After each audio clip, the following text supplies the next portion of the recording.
Hello guys, it is Captain Thorpe here, and today it is time for the Premier League Season Review Part 2 for the second half of the season for other Premier League games from 2018. Now, I thought we would start with a little look at the league table because, of course, we managed to make top 4, taking a lot of the pressure off that Champions League final against Real Madrid, so we can just go out and enjoy and hopefully do the impossible and win it. And it's absolutely crucial that we've made it to top 4, so I'm really happy that we've managed to do that. We've guaranteed ourselves Champions League football next season. That was the main thing. That's the main thing we were trying to achieve out of the domestic season, so that is what we've got. And over the course of this video, I'll be explaining how we got there, all the hurdles we had to overcome over the matches, and I will finish by doing the top assisters, top scorers, and my top 10 players. So let's get cracking. And we started the second half of the season well. We got a good win against Leicester 2-1. We beat an informed Burnley side 2-1. And then, of course, we went and beat City 4-3. They'd won, I think it was 16 games. They were unbeaten over the whole season. And we managed to beat them, which was an incredible achievement, to be honest, because it looked like that they were going to get an Invincibles trophy. Fair play to them, they got 100 points in the end. But I'm so glad they didn't get that trophy, and we are the ones that stopped them. And of course, after the match, this was some of my reaction to what went on. Oh, Salah, oh, money, yes, Liverpool have won 40 against City. What an incredible game. 4-3 was the final score. It's just finished, and wow, City have won like 16 games or something, and we have just beaten them. I can't even believe it. I mean, Coutinho wasn't even there. No one cares. He's gone now. Coutinho's gone. We've forgotten about him. We're putting an incredible performance. But although we did sign Virgil van Dijk, and Virgil van Dijk, in fact, didn't even play. He was out with a hamstring injury. Van Dijk wasn't even on the bench. But the confidence that he brings means that we can deliver these kind of performances. And that is why we've managed to beat the champions. At some point, their luck runs out. They've been scoring that many last-minute winners, you know, last-minute equalisers and all that. No, at some point, the luck runs out, and finally they've been beaten. They deserve to have been beaten. They're not as good as the 62 points says they are, and Liverpool deserve to beat them today. Their suicide football at the back cost them Otamendi for winning some absolutely rash challenges, but like the likes of Stones and Edison playing out from the back. You're never going to do that against a team with such amazing pace that we can use to score such brilliant goals, and we can go on to do big things. I'm saying at least the semi-finals for the Champions League. I'm saying second place in the league behind City, but at the end of the season, well, I was right about one of those things. To be fair, we did make it to the semi-finals of the Champions League, and overcoming that, making it to the final. And we did have to beat City on the way. Yes, in the quarterfinals, we did manage to beat them 3-0 later on in the season, and then 2-1 in the away leg. So we beat them 3 times this season, which is quite an incredible achievement, if you ask me. However, in the domestic season, of course, in the Premier League, we then went and lost to Swansea, which was very unexpected. It was 1-0. Swansea were playing very defensive football, and it was poor from Liverpool that we couldn't break them down, and that was when we started to kind of miss Coutinho and think that selling him in January might come to bite us back. So this was my reaction to the game against Swansea.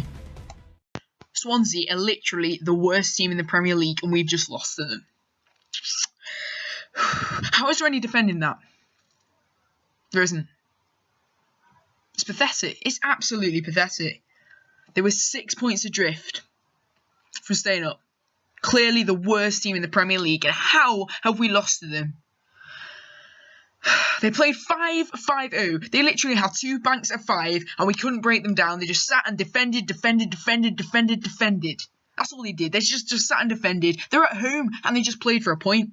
It's pathetic, that is. It's a negative approach. They're at home. They shouldn't be playing like that. I hope they do get relegated. If we play negative football like that, we don't want to see that in the Premier League, so they should be going down by the end of the season. At the end of the day, we've gone from beating the team at the top of the league to losing to the team at the bottom of the league. It's just proof that we cannot challenge. We might even make top 4 now. The game against Spurs is going to be absolutely massive, but I mean, it's just... I'm just sick of it. I'm sick of supporting such an inconsistent club. Why can't we just string some wins together? We beat Manchester City, for goodness sake. And we can't beat Swansea. We can't beat Swansea. It's just... Yeah, and these troubles in January continued as we lost in the FA Cup to West Brom despite VAR helping us out. Actually, now I've brought up VAR, what do you guys think of it? Let me know in the comments down below. Should we bring it to the Premier League next season? I think that, yes, we should. I think VAR is a positive movement forward in football. Correct me if I'm wrong, I think we're using it at the World Cup, so that should be interesting to see how it goes in there, but I think it's worth using in the Premier League. Anyway,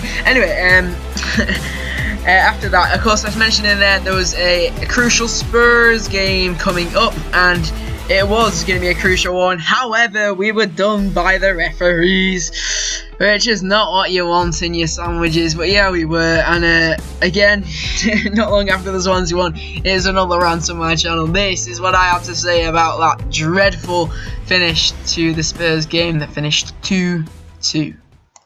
Every single decision went against us. I don't know who found that bunch of biased officials, but whoever it was needs sacking. Jonathan Moss should hang his head in shame tonight. He was indecisive half the time, but even when he could be asked to blow his damn whistle, he made the wrong call. Him, the linesman, the fourth official should all be banned from Premier League matches for the rest of the season, because I honestly do not feel that any fan should be force-fed such dreadful refereeing.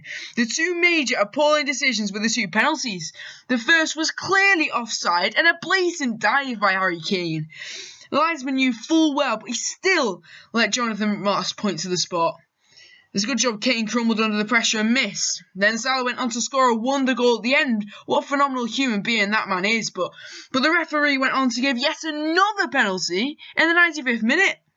Can he not get into his thick head how to distribute the ball? He was constantly putting the team under unnecessary pressure, which did not help the overall performance in the slightest. But of course, Klopp could not get off his fat arse to sign a new keeper in January, so it looks like we're stuck with Karius. To be fair, I take that last comment back now. Karius has improved a lot since then, just like Liverpool did after that Spurs game. We went on a winning run where we beat Southampton 2-0, we beat West Ham 4-1, we beat Newcastle 2-0, but then came Manchester United. They managed to beat us, and I didn't do a rant on this game. I didn't feel like it, to be honest, but to be honest, like, we weren't dreadful, we weren't that bad, we weren't completely outplayed by them. It's just a couple of long balls up to Lukaku and at the pace of Rashford do the rest. Trent should have done better, obviously, against Rashford, but to be fair, we weren't absolutely outplayed, and the boys tried their best, and that's all you can ask for, to be honest. I don't know why we struggle so much against United. I mean, maybe it's because we always seem to struggle against the small teams, and United are no exception, but yeah, we never seem to get any good results against United, which is unfortunate, but hey. Actually, if we had won that game, then we would have been higher than them in the table. Actually, we would have been in second with 78 points. So yeah, big game. But nonetheless, we tried our best, and it was the response that really impressed me more than anything. We went to Watford the following week, and we absolutely trounced them. I think that's the biggest goal in the season, joint with that 5-0 against Swansea as well. But 5-0, 4 goals from Mohamed Salah. That is world class. He is world class. He quite rightfully won the Golden Boot, breaks the records, beat Cristiano Ronaldo's and Luis Suarez's and Alan Shearer's record in the 38-game season. Brilliant work from Salah. Absolutely deserves it. Well done against Watford as well. I think some of the Watford defenders were contemplating their careers after some of those goals went in. It's just world class for Mohamed Salah. What a signing he's been, by the way. He's been brilliant. His first proper talking about Mohamed Salah. Thank you so much for everything you've done for the club. You are an incredible player, and I really hope he scores in the Champions League final because he deserves it. So yeah, well done to the boys in that one. The response was brilliant. We then went on to beat Crystal Palace 2. But then after that, we started to concentrate on the Champions League. Fair enough, yes, we beat City 3-0 after that. But we went on a point where we were on 6 points from 5 games. We drew with Everton, beat Bournemouth, but drew with West Brom, drew with Stoke, and then lost to Chelsea. And to be honest, by that point, even though it looked like we had the top 4 nailed down early in the season, by this point it looked like we might not actually qualify for the Champions League next season. Having lost to Chelsea, it was going to go down to the last day of the season, and we shouldn't have put that unnecessary pressure on ourselves. And as a result, I was a bit angry, to be honest, after that Chelsea game. We didn't try our hardest in that, and we put unnecessary pressure on the Brighton game, not being allowed to rest our players. for the Champions League final. And this was what I had to say about the Chelsea game. It's unacceptable the way we played in this game. This is supposed to be a massive game. We were supposed to win this and guarantee ourselves top 4. Even a draw would have basically done it. Fair, because we got great goal difference. So even a draw would have basically done it. But they did not even bother to go for that. At the end, there was no intensity. At the end, we should have been absolutely pressing, and they just didn't bother. They just passed it around the back, smashed the ball forward. Obviously, that came to nothing. It's poor, to be honest. It's absolutely dreadful. Robertson, it was unlike him. He was dreadful today, and that is unlike him because he is normally a world-class player. And Trent Alexander-Arnold too. Just sending these crosses. I know he's playing centre mid, but he still sent a few in, and they were dreadful. Not even two Peter Crouches stood on top of each other's shoulders could have added some of those. And honestly, the service, the deliveries, it was just ridiculously bad. And I tell you what, this group of players needs to absolutely get their heads down and work so hard in training to put these kind of mistakes right. Become a bit tighter and just get rid of some of these mistakes. Stop being so sloppy in midfield. They've got to be up for the game against Real Madrid. They've got to actually play well. And I tell you what, based on today's performance, it is looking very, very unlikely that we're going to get anything out of that game in the Champions League. And there's a chance we might not even qualify. But qualify we did with a 4-0 win at home to Brighton and Hove Albion on the last day of the season, which was just what the doctor ordered. The first goals for Solanke and Robertson, and the first home goal for Dejan Lovren. Of course, Salah broke the record too, won the Golden Boot. What a day that was. It was a great way to end the season, a fitting way to end a largely successful season, especially in the Champions League, of course. But to make top 4 in the Premier League is no mean feat. We've done well. Liverpool have done well this season. I'm happy with how we've performed in the league, and I am ecstatic about how we've performed in the Champions League. But now it is time to go on to the statistics, and we'll start with top assisters. Now, the assist game has been pretty close this season, to be fair. Coutinho, who left in January, has got 6. Then Chamberlain, who came in at the start of the season, is on 7. Mane at 7, and Firmino at 7. And Salah is top of the assist chart with 10, but it's the goals chart that isn't quite so tight at the top. Salah with 32, the most goals in a 38-game season ever. He played 34 games, so he scored in practically every game he played against 17 of the 19 teams in the Premier League, which is exceptional.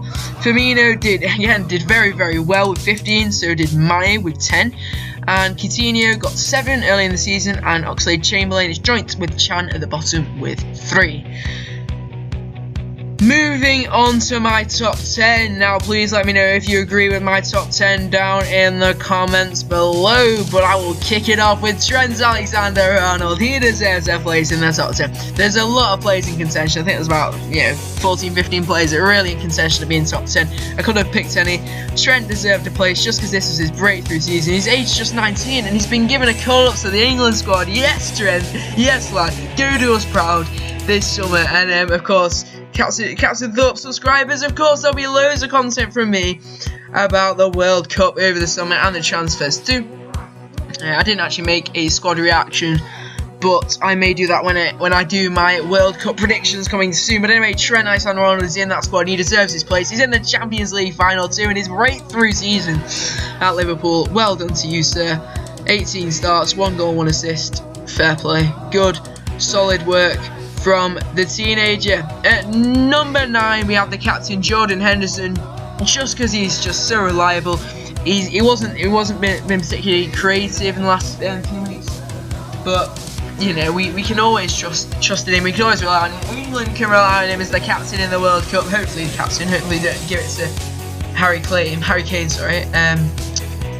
But Henderson, 25 starts. He's a really reliable character, and another one of those reliable characters that has played the most of any midfielder is Gini Wijnaldum, who's at 8th. He's made 27 starts. He's been brilliant as well. Very reliable, dependable, and of course he got his first away goal in the Champions League the other week. So we're delighted for him about that, and of course he's got that infectious smile too, just to round it all off. Number 7. We have the new boy, Alex Oxlade-Chamberlain. He came in on deadline day and he's made a massive difference. We sold Coutinho in January, but Chamberlain has filled his boots in the second half of the Premier League season. 14 starts, 3 goals and 7 assists. joining Mane and Firmino on that number. So well done to Oxlade-Chamberlain. He definitely deserves a place in my top 10, and that's why I've given him one. Number 6, it is Coutinho. Coutinho has served us really well at the start of the season. He definitely should have stayed to the end. He wanted to win the Champions League with Barcelona, despite not even being allowed to play in that team. But obviously that's just his loss, and he would have been able to play in Liverpool, and he would have been able to help us to the Champions League final, maybe even in the final. So it's got. I mean, I'm gutted for him. I'm gutted for the club, the fans. It's just awful, to be honest. He should have stayed with us at least till the end of the season, and potentially won the Champions League. He will still get a medal, and he deserves a medal for how he played in the group stage. And he was good in the Premier League while he lasted. So for the first half of the season, his 7 goals and 6 assists have got him 6th place in my countdown. But into the top 5, and we have another player that's only played half a season, but what an impact he has made, and that is big Virgil van Dijk. 14 starts, but in those games he's kept so many clean sheets. He has sorted out that defence. He's become an absolute leader. He is world class. Virgil van Dijk, take a bow, son, because you are a star, and you deserve a place in my top 5. And another star that we might not have predicted at the start of the season is a new signing, and at 4th place, it's Andy Robertson. Oh yes, he definitely deserves a place in my top 5. Andy Robertson, wow. Honestly, best left back in the Premier League. He's been absolutely outstanding for less than £10 million. Absolute bargain too. Well done to Andy Robertson. You are a brilliant player, and I've only put him ahead of Van Dijk, not because he's the better defender, but because he served us for the entire season. He broke in top Mourinho's spot and has stayed there ever since. Well done, Andy Robertson. You are worthy of number 4. But there is the top 3, and the winner I'm gonna let you guys decide in the comments, and I will obviously tell you all who won that. I think I'll put a poll in the top right corner as well, and I'll tell you guys who won that in one of my next couple of videos, so you better vote quickly who should win. And of course the top 3 are going to be Firmino, Mane and Salah. Choose carefully. I think I might know who's going to win this one, but they've all been very good. They've all got in double figures this season, so well played to all those 3. And yeah, you guys decide on the winner of the season. But that wraps up this video. Hopefully you've enjoyed it. Looking back at this half of the season, if you missed the first part, then please go and check that out now for the first half of the season. And I will be back with more videos soon. I've got loads of things planned. I don't want to give away like too many spoilers, but we do have quite a few videos. We've got a FIFA versus fans coming out soon. That's all. I think that's all ready to go. Just need to do a bit of editing on that. Obviously the Champions League final prediction, reacting to my Premier League predictions. Yeah, I will do that at some point too. And then of course there'll be loads of content throughout the World Cup, loads of transfer content. Please subscribe to my channel if you want to see all this brilliant content.